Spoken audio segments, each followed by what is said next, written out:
মোৰ প্ৰতিটো কামে মোৰ প্ৰতিটো চিন্তাই এই দেশৰ বুকুত ৰচে ভইচ সোণোৱালী ভৱিষ্যতৰ সপোন। মোৰ জীৱনৰ আহে আহে মোৰ যৌৱনৰ কোহে কোহে সেই সপোনৰ কলৰৱ।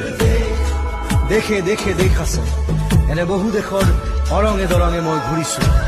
বহু বন্ধুৰ সতে হাতে হাত ধৰি ফুৰিছো। কেতিয়াবা সাগৰ পাৰত, কেতিয়াবা খেজুৰ তলত, নতুবা পাহাৰ তলিত খন্তেক জিৰাইছো। বন্ধুৰ সতে প্ৰাণ খুলি প্ৰাণৰ কথা পাতিছো। তাৰ পিছত আকৌ আৰম্ভ কৰিছো নতুন যাত্ৰা। এনে বহু যাত্ৰাৰ শেষ মোৰ দেশ, যাৰ বুকুৰ উমে মোক দিছে ভাল পোৱাৰ আনন্দ, যৌৱনৰ প্ৰাচুৰ্য, জীৱনৰ নতুন অৰ্থ। বন্দে মাতৰম, বন্দে মাতৰম, বন্দে মাতৰম।